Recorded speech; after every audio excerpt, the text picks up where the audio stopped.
দর্শক, আপনারা এখন যে মাছটা দেখতেছেন এটা হচ্ছে সামুদ্রিক শোল মাছ।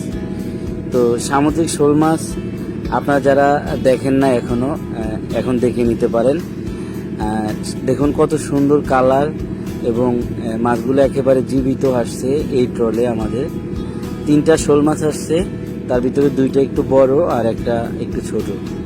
তো সাথে আরও অনেক মাছ আসছে, চাপাখুড়ি আসছে, বড় বড় সাইজের চাপাখুড়ি, তারপর হচ্ছে সুরমা মাছ।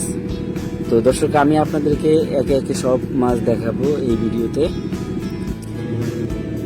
তো দর্শক, এই মাছটির নাম হচ্ছে পাতাকাউয়া। আমার হাতে দেখতে পাচ্ছেন, আমার হাত থেকে লাফ দিয়ে পড়ে গেছে।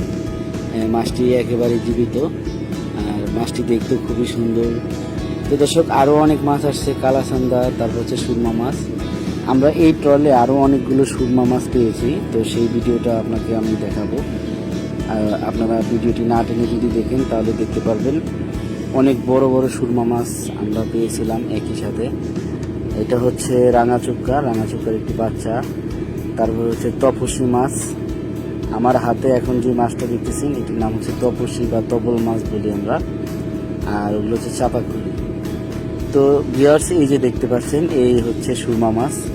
এখানে আমরা রকেট সুরমা পেয়েছি একসাথে অনেকগুলো এই ট্রলে। তো আমাদের নাবিকেরা এই মাছগুলো নিয়ে অনেক মজা করছে, সবাই ছবি তুলছে, তারপরে বিভিন্ন রকমের পোজ দিছে ভিডিওতে। তো আপনারা দেখতে পাচ্ছেন একেবারে ফ্রেশ টাটকা মাছ, সুরমা মাছ। এই সুরমা মাছের চপ কিন্তু খুবই মজা হয়, আপনারা জানেন। অনেকে শুধু চপ বানিয়ে খাওয়ার জন্য এই সুরমা মাছগুলোকে কিনে নিয়ে যায় বাসায়। তো দেখতে পাচ্ছেন ভিউয়ার্স, সুরমা মাছের মধ্যে 2টা প্রজাতি, একটা হচ্ছে পাতাকাউ সুরমা আর একটা হচ্ছে রকেট সুরমা। তো আপনারা এখন স্ক্রিনে যেগুলো দেখতেছেন এগুলো হচ্ছে রকেট সুরমা। তপসী মাছ আপনারা দেখতে পাচ্ছেন দর্শক।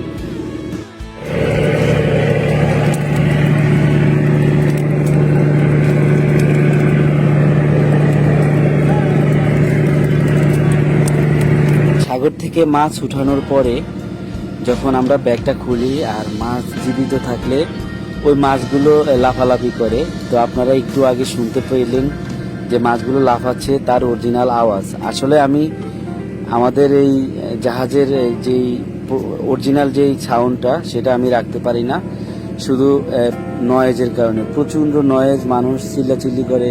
তারপরে আমাদের যে ইঞ্জিন রুমের যে স্যালেঞ্জার পাইপ সেটা একেবারে ড্যাকে থাকার কারণে স্যালেঞ্জার পাইপের এতটাই আওয়াজ যে আমি যদি ড্যাকে দাঁড়িয়ে কিছু বলি তা আপনারা শুনতে পারবেন না। সেজন্য আমি ওই সাউন্ডটা রিমুভ করে দিই।